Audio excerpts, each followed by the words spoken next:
నాడు స్వతంత్ర పోరాటంలో కీలక పాత్ర పోషించిన క్విట్ ఇండియా ఉద్యమం నేటి పరిస్థితుల్లో దేశ ప్రజలు మళ్లీ అవలంబించాల్సిన అవసరం ఉందంటున్నారు ఆదిలాబాద్ ప్రజలు. ఇదొక ఆచరణీయమైన నినాదంగా ఎప్పటికీ ఉండాలని చెప్తున్నారు. దీనికి సంబంధించిన మరింత సమాచారం మా ప్రతినిధి జోషి అందిస్తారు. ఈ పదం వినగానే స్వాతంత్ర పోరాటంలో భారతీయులందరికీ కూడా రోమాలు పొడుచుకునేటటువంటి పరిస్థితి. అందరూ కూడా ఈ ఉద్యమంలోకి దూకి బ్రిటిషర్లను పారిపోయేలా చేసినటువంటి ఒక మహత్తరమైనటువంటి ఘట్టం.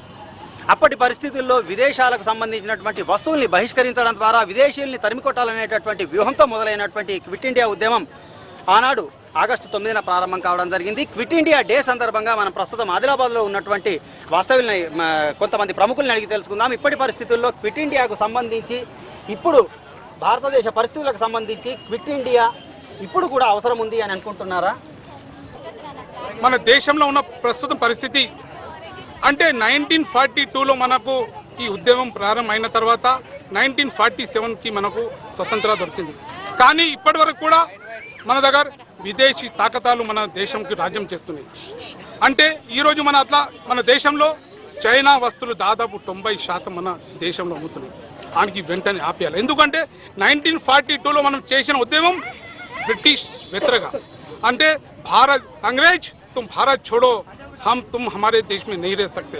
ఈ రోజు కూడా నేను భారత్ టీవీ మాధ్యమంతో హిందూస్థాన్ దేశం ప్రజలకు ఒకటి కోరుతున్నా కి చైనా వస్తువులకు బహిష్కరించాలి.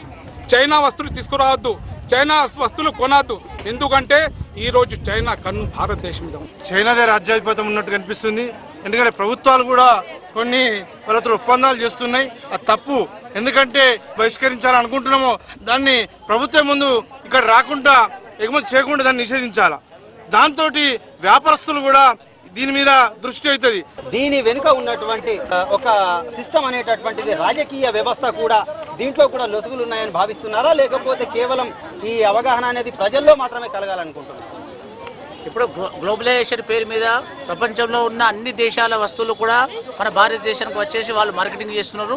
ముఖ్యంగా చైనా వస్తువులు అంటే ఏదైతే ఎలక్ట్రానిక్ వస్తువు ఉందో మనది 100 రూపాయలు ఉంటే వాళ్ళు మనకు 20 రూపాయలకే ఆ వస్తువు అమ్ముతున్నారు. కానీ ప్రజలు కూడా ఇవన్నిటిని కూడా వాళ్ళకు ఏం తెలియకుండానే చైనా వస్తువును కొనుగోలు చేస్తున్నారు. దీని ద్వారా చైనా దేశము మన భారతదేశం యొక్క డబ్బుతోటి ఆర్థికంగా ఎదిగి వాళ్ళ సైనికుల్ని మన సైనికుల మీద ఉసగొల్పి మన మీద దాడి చేయడానికి ప్రయత్నిస్తుంది. ముఖ్యంగా మన ఏవైతే దేశ సరిహద్దులు ఉన్నాయో ఆ దేశ సరిహద్దుల్లో ఉన్న సైనికులపై వాళ్ళు అమానుషంగా ముష్కర్లతోటి దాడి చేపిస్తున్నారు. ఇది మనం ఖండించాలా. ఇప్పుడు దేశం ఏదైతే మన భారతదేశం మన ప్రభుత్వం ఏదైతే GST తెస్తుందో ఇప్పుడు చైనా వస్తువులకు మనకు 12% ఉంటే వాళ్లకు 100% GST విధిస్తే ఆ వస్తువులు మన దేశంలో ప్రవేశించినా కానీ 100 రూపాయలు ఉన్న వస్తువు 200లకు లభిస్తుంది. కాబట్టి మన దేశస్తులు ఏం చేస్తారు, మన దేశం యొక్క వస్తువులు కొనుగోలు చేస్తారు, వాళ్ళ దేశం యొక్క వస్తువులు కొనుగోలు చేయరు.